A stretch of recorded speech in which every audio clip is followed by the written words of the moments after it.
Hey there, John and Mike, brew-dudes.com, and we have Hoppy Pale Ale, an American Hoppy Pale Ale, I think.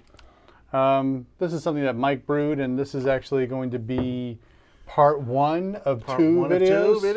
Okay, yes. So we're going to do this video first. We're going to drink and decide what we think about this. About the recipe and the hops and everything. And then we might do a comparison next time. We might do something special. Maybe. All right. Okay.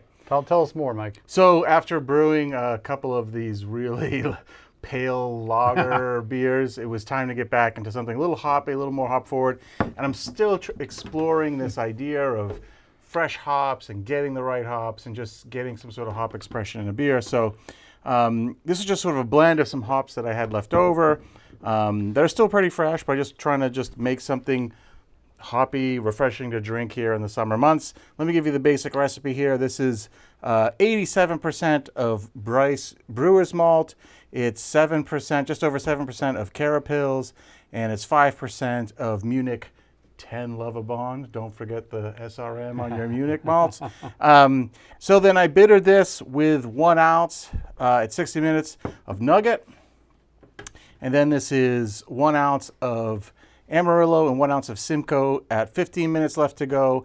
Then I whirlpooled Cascade and Amarillo for about 15 minutes at about 175, 180 degrees Fahrenheit in the brew kettle before I knocked it out into the fermenter.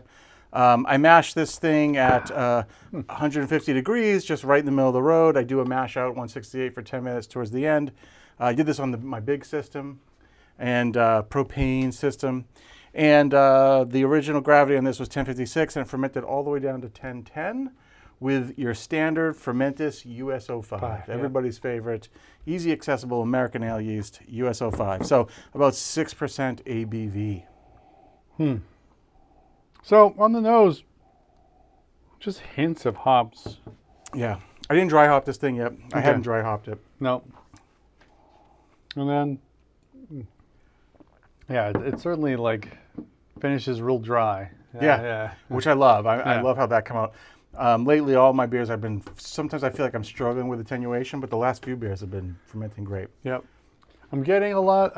You said there was a nugget bittering charge. Yep. Getting that a lot. Yep. It's definitely like a grassy, bitter, it's not like a Warrior or a Magnum or something. There's definitely, and I like nugget for that reason. Yeah. You know, it lets you're drinking something hoppy, right?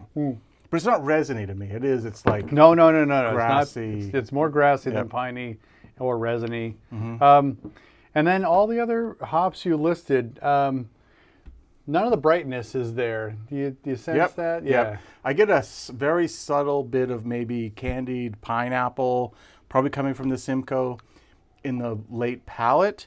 But there isn't like a brightness of like tangerine or orange or whatever coming from the Amarillo, which I've struggled to pull that out of Amarillo lately. Sure. Then trying to hit it up at the end with a little Cascade and Amarillo at the end too. Again, maybe we're struggling with hop character, but with like quality of the hops. Sure. But these have been in the freezer for not all that long, maybe 6 months, and I keep them. I re-vacuum them when I can. So. That's pretty good. I don't find it to be flawed. It just doesn't have the intensity for what those hops are and what people talk about those hops. I was looking for something, I was expecting brighter and more citrusy in the hop expression. Yes. It's a very balanced beer. Yeah. I think that it's enjoyable. That's the only thing that is a little lacking with it. Yeah, if I didn't give you the recipe, if I wasn't aware of the recipe, I would almost think that this is just sort of like a bittered hop and then a bittering hop and then some sort of light touch single hop thrown in there. Maybe at like 15 minutes. Just like, okay, just some hop character, there, drink it down. You know, right? That's really what it is, you know. So, I mean, I think the color came out good. I think when you play with just base malt and a little Munich 10, you get that nice color. I love that part of it. Yeah, it's almost it's a little darker gold, you know. Yep. And the foam is relatively consistent, staying there nice too. lacing on the glass and such. No, this is a nice. I think it's super drinkable. I just wish that you're right. I wish the hop character was a little bit brighter. Yeah. So there we go. US-05. US-05 is supposed to be a classic yeast that sort of Yeah. lets hop shine, lets Yeah, the sure. beer shine. Hey, we did that. We did the comparison, and Yep. we saw it then. But I wonder if the next video will show off hops a little bit different with a different hops. Maybe Maybe we'll a different see. yeast strain. Yeah. Yep. All right. Well, Okay. Well, this is a good beer. Yeah. We'll I would leave it brew there. and drink this again. I mean, Yeah, this is a good quality beer. beer. And it would be, yeah. And then also just, who knows, the next lot you get of your Citra and your Simcoe and your Amarillo might Yep. give you a little bit more of the citrusy thing. Yep. And you'd be like, oh, wow, well, this is what I expected. You never know. Hope so. But let's see. I don't know. You'll have to wait until next week for the Power Pack conclusion of this hazy pale ale comparison and brewing experiment. We'll see. All right. Well, thanks, Mike. Appreciate the first try of the American Hazy Pale Ale.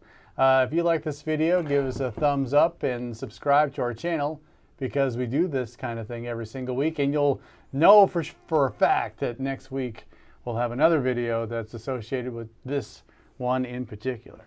For John and Mike, brew-dudes.com, brew on. Cheers.